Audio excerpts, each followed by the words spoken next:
আসসালামু আলাইকুম। এসএসসি রসায়ন অধ্যায় 11 খনিজ সম্পদ জীবাশ্ম এই চ্যাপ্টারের প্রথম পর্ব নিয়ে আজকে বিস্তারিত আলোচনা করব। এখানে জীবাশ্মটা কি বা কিভাবে তৈরি হয় এই বিষয় নিয়ে বিস্তারিত আলোচনা করব। এখানে প্রথম পেজটা দেখো, এখানে আছে জীবাশ্ম জ্বালানি। দেখো, বহু প্রাচীনকালে উদ্ভিদ এবং প্রাণীর মৃতদেহের যে ধ্বংসাবশেষ মাটির নিচে পাওয়া যায় তাকে জীবাশ্ম বলা হয়। ধরো একটা এলাকায় কোনো একটা শহর বলো বা কোনো একটা জায়গায়, শহর না সরি, কোনো একটা, এই যেমন ঢাকা শহর, এই শহরটায় ধরো আরও শত শত মিলিয়ন বছর আগে ঘন বন জঙ্গল, জীবজন্তু, প্রাণী এগুলো ভরপুর ছিল। প্রাকৃতিক বিপর্যয়ের ফলে এগুলো মাটির নিচে চাপা পড়ে। যেমন এরকম করে মাটি আছে, এইখানে এগুলো চাপা পড়ছে। চাপা পড়ার পর আরও কয়েক স্তরে এইগুলোর উপর মাটি পড়তেছে। এই মাটি পড়তে পড়তে কোনো এইগুলো, তাহলে এগুলো কি মাটির নিচে যেতে যেতে একদম নিচে, যেমন 5000 ফিট বা তার চাইতেও বেশি নিচে চলে গেছে। এগুলো তাপমাত্রা, চাপ, যেমন আস্তে আস্তে এগুলোর প্রেশার বাড়তেছে, তার তাপমাত্রা বাড়ার ফলে এই যে পরিবর্তিত হয়ে এই যে উদ্ভিদ এবং প্রাণী এগুলো পরিবর্তিত হয়ে আজকের জীবাশ্মরূপে আবির্ভূত হয়েছে। জীবাশ্মটা কি? জীবাশ্মটাগুলো হচ্ছে এই যেমন পেট্রোলিয়াম গ্যাস, তারপরে ডিজেল, কেরোসিন, এই যে রাস্তায় যে পিচ দেয়, এগুলো সবই মূলত এই শত শত মিলিয়ন বছর আগে যে উদ্ভিদ প্রাণীর ধ্বংস অবশেষ মাটির নিচে চাপা পড়ছে, এগুলো পরিবর্তিত হয়ে এগুলো তৈরি হয়েছে। উদ্ভিদ থেকে মূলত কয়লা উৎপন্ন হয়েছে, আর প্রাণী থেকে মূলত এই যে পেট্রোলিয়াম, যেগুলো আমরা গ্যাস বলি, তারপরে ডিজেল, পেট্রোল, এগুলো তৈরি হয়েছে প্রাণী থেকে।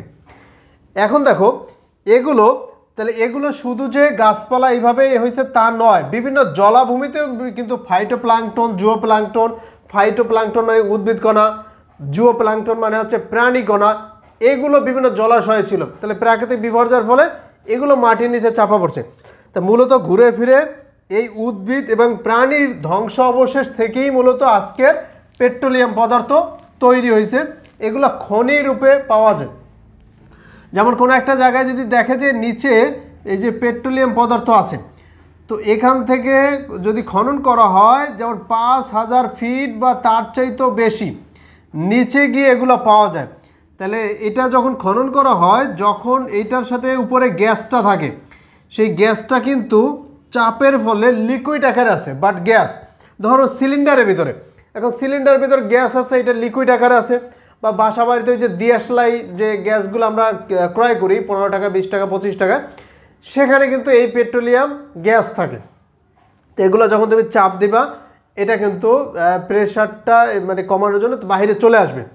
তেমনি এই যে ভিতর খনি পাওয়া যায়, এখান থেকে যে গ্যাসটা এখানে সজোরে উঠে চলে আসে এই ছিদ্র দিয়ে। ওকে, তো এগুলো হচ্ছে জীবাশ্ম জ্বালানি। এখন জীবাশ্ম জ্বালানির প্রথম ধাপ হচ্ছে প্রাকৃতিক গ্যাস। দেখো প্রাকৃতিক গ্যাসটা কি? প্রাকৃতিক গ্যাসটা হচ্ছে, যেমন গ্যাসটা কি, দেখো কার্বন আর হাইড্রোজেন এই দুইটা মিলে মূলত পেট্রোলিয়াম পদার্থ তৈরি হয়। যে পেট্রোলিয়াম পদার্থ আজকে দেখো ডিজেল, পেট্রোল, কেরোসিন, এই যে পিচ বলো, তারপরে এই যে গ্যাস বলো সিলিন্ডারে, সবগুলোই মূলত কার্বন এবং হাইড্রোজেন থাকবেই। তা যেখানে কার্বন একটা, হাইড্রোজেন 4টা, কার্বন 2টা, হাইড্রোজেন 6টা, কার্বন 3টা, হাইড্রোজেন 8টা, মানে কার্বন যে কটা থাকবে হাইড্রোজেন তার দ্বিগুণের চেয়ে 2টা বেশি, এরকম থাকে। কার্বন 4টা, হাইড্রোজেন 10টা। দেখো এইখানে সবচেয়ে কার্বন সংখ্যা এটা কম, এটার নাম হচ্ছে মিথেন। দেখো এটার নাম হচ্ছে ইথেন, এটা হচ্ছে প্রোপেন, আর এটার নাম হচ্ছে বিউটেন। দেখো তো এখানে কার্বন সংখ্যা সবচেয়ে বেশি। তাহলে দিয়াশলাইতে যে গ্যাসটা বলা হয় সেটা কিন্তু এই যে 4 কার্বন বিশিষ্ট বিউটেন, এটা যতটা তাড়াতাড়ি না জ্বলবে, এইটা সবচেয়ে তাড়াতাড়ি জ্বলবে, এটা তাপ উৎপাদন করবে সবচেয়ে বেশি। তাহলে প্রাকৃতিক গ্যাসের প্রধান উপাদান হলো মিথেন। মিথেনের 80%, প্রাকৃতিক গ্যাসের ভিতর 80% থাকবে মিথেন। এছাড়া বাকি গ্যাসগুলো থাকবে, এখানে দেখো লেখা আছে তোমাদের এই যে প্রথম পেজে, এই যে ইথেন থাকবে 7%, প্রোপেন থাকবে 6%, বিউটেন ও আইসোবিউটেন থাকবে 4%। এই বিউটেনটা কি, আইসোবিউটেন কি, এগুলো সামনে আমরা আলোচনা করব। এবার পেন্টেন 3% থাকবে। পেন্টেন বলতে আবার 5 কার্বন বিশিষ্ট, কার্বন সংখ্যা যখন 5 হয়ে যাবে হাইড্রোজেন হয়ে যাবে 12টা। ওকে, তো এটা ছিল প্রাকৃতিক গ্যাস। এরপরে পরবর্তী দেখো পেট্রোলিয়ামের উপাদান সমূহ তাদের পৃথকীকরণ। পেট্রোলিয়ামের উপাদান, দেখো পেট্রোলিয়ামের যে উপাদানগুলো সেগুলোই মূলত এই যে আমরা লিখলাম এগুলো, এই যে methane, ethane, propane, butane, pentane, এরকম কার্বন সংখ্যা বাড়তে থাকবে। কার্বন সংখ্যা যত বাড়তে থাকবে ওই পদার্থটা তত ভারী হতে থাকবে। রাস্তা যে পিচগুলো, এই যে পিচ ঢালাই রোডগুলো তৈরি করে, এই যে কালো পিচ, এটাও মূলত এই হাইড্রোকার্বনের ভিতরে, এই যে পেট্রোলিয়াম পদার্থের ভিতরে। কারণ ওইটায় কার্বন সংখ্যা সবচেয়ে বেশি, ওইটা কার্বন হচ্ছে দাহ্য পদার্থ নয়, হাইড্রোজেন এটা দাহ্য পদার্থ। তুমি চিন্তা করো, দেখো যত নিচে যাবা আনুপাতিক হারে হাইড্রোজেনের পরিমাণ কমতে থাকবে। দেখো 4-এর সাথে 10, তাহলে এইটার অনুপাত আমি যদি বলি 4:10, আর এইটার অনুপাত কত 1:4। তা তুমি এটাকে যদি 4-এ পরিণত করো, 4 দ্বারা গুণ করো, তাহলে 4:16।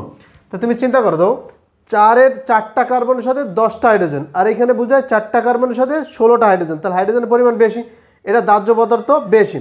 এরকম করে যত নিচে যাবা আনুপাতিক হারে হাইড্রোজেনের পরিমাণ তত কমতে থাকবে, এবং নিচেরগুলো দাহ্য পদার্থ মানে দাহ্যতা বা জ্বলবে কম উপরে পদার্থের চেয়ে। তো তেমনি পিচ যেহেতু একটা কঠিন পদার্থ, এটাও এই প্রাকৃতিক গ্যাস এগুলোর চেয়ে জ্বলবে কম। তো এইখানে লেখা আছে যে কূপটুপ খনন করা হয় বা কি করা হয়, তারপরে মাটির নিচে যে একসাথে পেট্রোলিয়ামগুলো পাওয়া যায় এগুলোর সাথে বিভিন্ন পরিমাণে বিভিন্ন জিনিস, যেমন প্রাকৃতিক গ্যাসগুলো এরকম থাকে, প্রাকৃতিক গ্যাসটা থাকে যেমন 2%, তারপর এরকম পরিমাণ থাকে, এরকম করে সবগুলো একসাথে থাকে। তা সবগুলো তুমি যখন খনি থেকে উত্তোলন করবা, খনি থেকে উত্তোলন করার পরে মূলত এক একটার তাপমাত্রা এক এক রকমের, মানে স্ফুটনাঙ্কের তাপমাত্রা যারা বাষ্পে পরিণত হয়। প্রথমে এইখানে এই যে পেজটা দেখো, এই পেজের এইটা চিত্র আছে, এখানে দেখো প্রথমে 20 ডিগ্রি সেলসিয়াসে পেট্রোলিয়াম গ্যাস, মানে পেট্রোলিয়াম গ্যাসটাকে 20 ডিগ্রি সেলসিয়াস তাপমাত্রায় সে গ্যাসে পরিণত হয়, মানে উড়ে উড়ে চলে যায়। তাহলে আমরা জানি স্বাভাবিক তাপমাত্রায় তো 25-26 এরকমের তাপমাত্রা, তাই না, ডিগ্রি সেলসিয়াস এরকম তাপমাত্রা থাকে স্বাভাবিক তাপমাত্রা। শীতকালে তাপমাত্রা কমতে থাকে, কমতে কমতে 20, তারপর 16 এরকমের চলে আসে। তো 20 ডিগ্রি সেলসিয়াস তাপমাত্রা মানে স্বাভাবিক তাপমাত্রা আমরা বলবো যে রেখে দিলি, সেটা কিন্তু তাপমাত্রা এটা উড়ে চলে যায় গ্যাসটা। তো যখন 20 ডিগ্রি সেলসিয়াস তাপমাত্রা থাকবে এই যে পেট্রোলিয়ামের, সেখানে গ্যাসটা উড়ে চলে যাবে এটা দিয়ে। তারপরে দেখো 70 ডিগ্রি সেলসিয়াস তাপমাত্রা গ্যাসোলিন, গ্যাসোলিনটাকে বলা হয় এই যে পেট্রোল। পেট্রোল হচ্ছে আমরা যে মোটরসাইকেলে ইউজ করি পেট্রোল, এটা হচ্ছে গ্যাসোলিন। কারণ মোটরসাইকেলের ইঞ্জিনটা মূলত যদি আমরা কেরোসিন ডিজেল দিয়েও কিন্তু মোটরসাইকেল চালানো যায়, সেক্ষেত্রে ইঞ্জিন কিন্তু কয়েকদিনের মধ্যে নষ্ট হয়ে যাওয়ার সম্ভাবনাই বেশি। এজন্য কারণ হচ্ছে ওইখানে কার্বন সংখ্যা বেশি, কার্বন সংখ্যা যত বেশি হবে সেটা ময়লাযুক্ত হবে তত বেশি। এরপর নিচে দেখো গ্যাসোলিন, ন্যাপথা, কেরোসিন, ডিজেল তেল, লুব্রিকেটিং তেল, জ্বালানি তেল, বিটুমিন, এগুলো এক একটার তাপমাত্রা বাড়ানো হয়। হ্যাঁ, 20 ডিগ্রি যখন করা হয় গ্যাসটা উপর দিয়ে চলে যায়, তখন এটা বাদ দিয়ে আবার যখন তাপমাত্রা বাড়িয়ে 70 ডিগ্রি করা হয় তখন গ্যাসোলিনটা ওইখান থেকে উড়ে চলে যায়। আবার যখন 120 ডিগ্রি করা হয় বা বাড়তে থাকবে তখন ন্যাপথা, যখন 120 ডিগ্রি করা হয় তখন কেরোসিন, ডিজেল তো আর ওইভাবে গ্যাসে পরিণত হয় না, কারণ তাদের তাপমাত্রা উন্নীত হয়নি। এইভাবে মূলত এটা করা হয়। এরপর এই পেজটার দিকে তাকাও, এইখানে এই যে পেট্রোলিয়াম গ্যাস কি 0 ডিগ্রি সেলসিয়াস তাপমাত্রা থেকে 20 ডিগ্রি সেলসিয়াস তাপমাত্রা তার স্ফুটনাঙ্ক মানে বাষ্পে পরিণত হয়। এই অংশে হাইড্রোকার্বনের সংখ্যা থাকে 1 থেকে 4 পর্যন্ত দেখো। এরপর পরবর্তীতে আবার পরেরটা হচ্ছে পেট্রোল, গ্যাসোলিন, 5 থেকে 10 পর্যন্ত কার্বন সংখ্যা থাকে।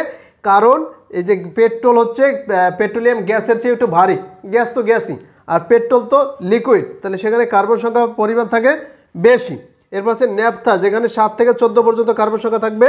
এবং শতকরা কত ভাগ এই যে পেট্রোলিয়াম পদার্থের ভিতরে শতকরা কত ভাগ কোনটা কি পাওয়া যায় সেটা কিন্তু এইখানে লেখা আছে। এই যে প্রথমে লেখা আছে পেট্রোলিয়াম শতকরা 2 ভাগ পেট্রোলিয়াম গ্যাস পাওয়া যায় পেট্রোলিয়ামের ভিতরে, 5 ভাগ পাওয়া যাবে পেট্রোল, শতকরা যে পরিমাণ এই যে খনি থেকে উত্তোলন করা হবে তার ভিতর 5 ভাগ পাওয়া যাবে পেট্রোল। এরপর আছে ন্যাপথা, 10 ভাগ ন্যাপথা পাওয়া যাবে।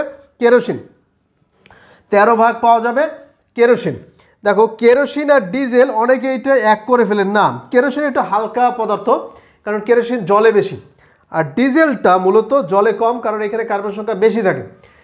গ্রাম অঞ্চলে আগে হারিকেন যে ইউজ করতাম, হারিকেনের ক্ষেত্রে কেরোসিন আর ডিজেল এই দুইটার ভিতর কেরোসিন পড়তো। আমরা এটা ছোটোবেলায় শুনে আসছি সাদা কেরোসিন বলা হয়, কারণ ওইটার মধ্যে ময়লা ছিল কম, এই জন্য সাদা কেরোসিন বলা হতো। আর ওইটাকে বলা হতো ডিজেল। ডিজেল দিয়ে মূলত বিভিন্ন ইঞ্জিন চালানো হতো, বড় বড় যে ইঞ্জিনগুলো ট্রাক্টর বা পাম্প চালিত যে ইঞ্জিনগুলো সেগুলো চালানো হতো ডিজেল দিয়ে, কারণ এইটা জ্বলতো কম। আর যখন কেউ যদি এই সাদা কেরোসিন বা কেরোসিন যেটাই বলি আমরা, এইটা দিয়ে কেউ যদি ইঞ্জিন চালায় তাহলে ইঞ্জিনটা ভালো চলবে, বাট এইটার পরিমাণটা লাগবে বেশি, খরচ হবে বেশি। তাই ইঞ্জিনের যে পরিমাণ ক্ষতি হবে তার চাইতেও খরচ হবে বেশি, এই জন্য মূলত এই কেরোসিন ইউজ করা হতো না, ডিজেল ইউজ করা হতো। এরপর প্যারাফিন মোম আছে, পিচ আছে। এই যে দেখো রাস্তায় যে পিচ দেওয়া হয় 340 ডিগ্রি সেলসিয়াস তাপমাত্রা থেকেও উপরে। এখানে কার্বন সংখ্যা থাকবে 30-এর চেয়েও বেশি। চিন্তা করে দেখো, তাহলে কার্বন সংখ্যা যদি 30 হয়, হাইড্রোজেন থাকবে দ্বিগুণের চাইতেও 2টা বেশি, তার মানে 62। এটা এভাবে অনেক ভারী কার্বন এবং হাইড্রোজেন। এই যে হাইড্রোজেন আছে বাট দাহ্য পদার্থ, বাট কার্বনের পরিমাণটা আনুপাতিক হারে অনেক বেশি, তো এই জন্য এটা বেশি একটা দাহ্য পদার্থ না। এইভাবে যত কার্বন সংখ্যা নিচে নামা যাবে তত সেটার দাহ্যতা কমতে থাকবে। তো এটা ছিল আমাদের এই যে পেট্রোলিয়াম পদার্থগুলো কি কি বা জীবাশ্মগুলো কি কি, কিভাবে তৈরি হয় সেই বিষয়। আমরা আগামী পর্বে এই বিষয়ের যে কত প্রকার হাইড্রোকার্বন কি কি, কিভাবে এগুলো চিহ্নিত করব, সাধারণ সংকেতের মাধ্যমে প্রকাশ করব, সবগুলো নিয়ে আমরা বিস্তারিত আলোচনা করব। সেই পর্যন্ত ভালো থেকো, আল্লাহ হাফেজ।